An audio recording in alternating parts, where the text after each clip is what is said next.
Rubble lies scattered across the roads of a desolate city. Black smoke billows into the sky.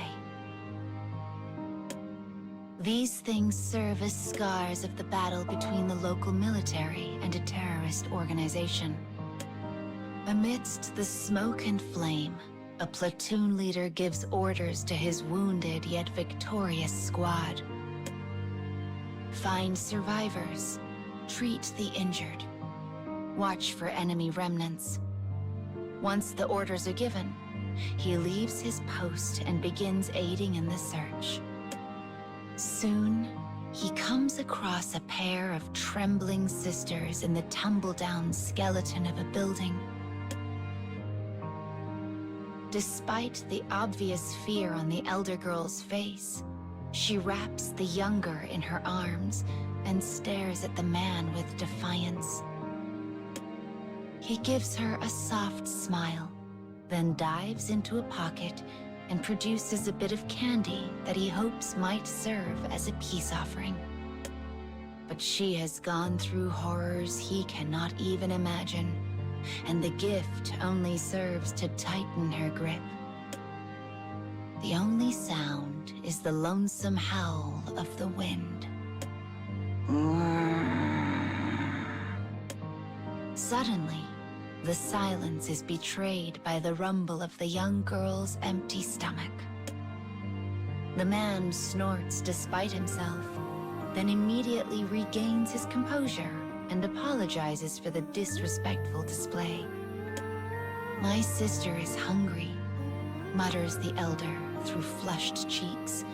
"She needs to eat. I'll do whatever you want. Just, please, food." The man smiles gently, a true smile, not a trick of the bargain. "In that case, I suppose we'll have to put you to work cleaning the base." The girl nods, her face softening slightly as she considers the prospect of keeping her kin safe. Despite her youth, the world has taught her she must fight for what matters to her, and she would do anything to safeguard her sister's life.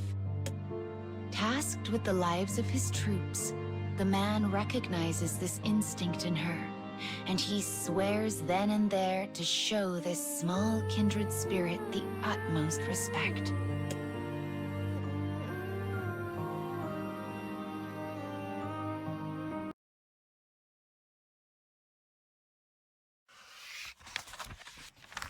It has been several days since the older girl started cleaning the platoon's temporary base.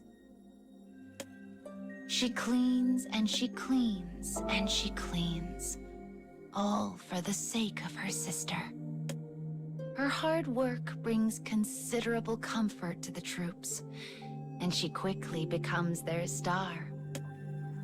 Whenever they come across her, they make offerings of sweets and cookies and chewing gum. But she always turns them down with the same reply: "I am already being paid." When the platoon leader sees one of these exchanges, he takes the candy he was about to offer her and puts it back in his pocket. Instead of a gift, he offers a simple word of thanks for her hard work before venturing to the communications room. As he enters, one of his men is busy transcribing a new message that came across the wire. It is a report from headquarters regarding the terrorist organization. It details all the weapons their enemy has purchased, as well as an estimated date and location for their next attack. The man rubs at his chin as he considers this new information. Above all, he wants to keep as many of his troops as safe as possible. As he mulls over his options, a second message comes across the wire. "Enemy using children as spies. Take all necessary precautions. The man's head whips around to focus on the girl cleaning in the next room. She nods politely at him and continues her work.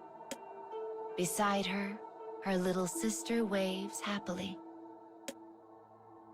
He responds in kind before shaking his head in an attempt to clear away the doubts that are creeping into his mind.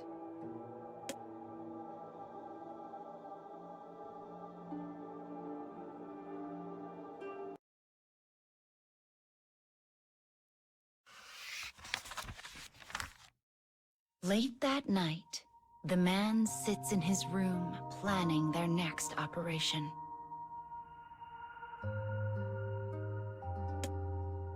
His pen dashes across the page with conviction.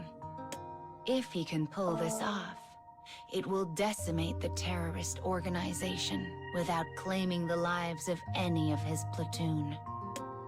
As he finishes his work, the girl appears in his doorway. He quickly gathers his notes and shoves them into a drawer. "How are you settling in?" he asks. "Well, thank you. My sister is sleeping again. A smile has returned to her face, and it's all because of you." Her gaze suddenly drops to the floor. "But I know you're about to go away. Is it somewhere dangerous?" "Perhaps," he says with an easy smile. "But I'll come back. I promise." "You have to," whispers the girl before scampering away into the dark. Night passes. The sun rises. As the base stirs to life, the girl is nowhere to be found. She left behind only two things. The first was the mess she created while rummaging through the platoon leader's desk. And the second was her little sister.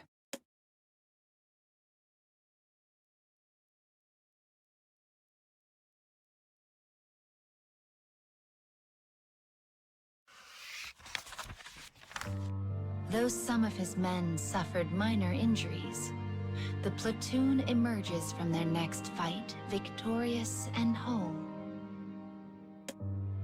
They whoop loudly and slap each other on the back, knowing this latest mission means certain destruction for their foe.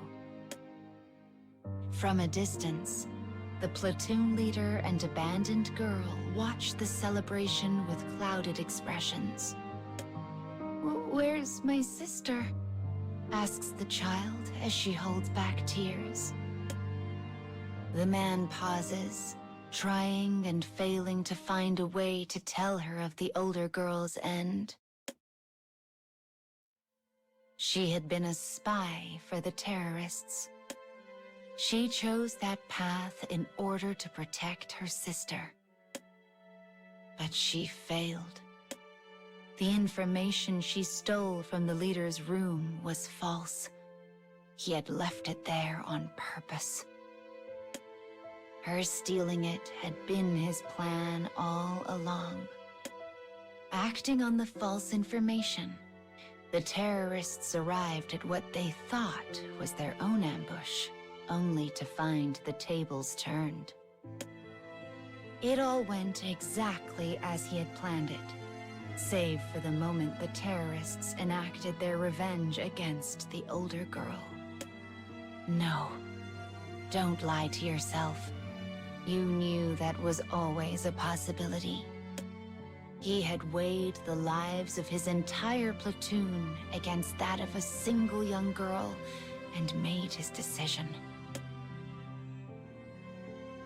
But as he stares at the little sister crying before him, he finds himself unable to tell her this truth. As his hand clenches into a fist, the cheering of his men and the sobs of the little girl blur into an endless wall of sound. These days, the man always keeps a piece of candy in his pocket.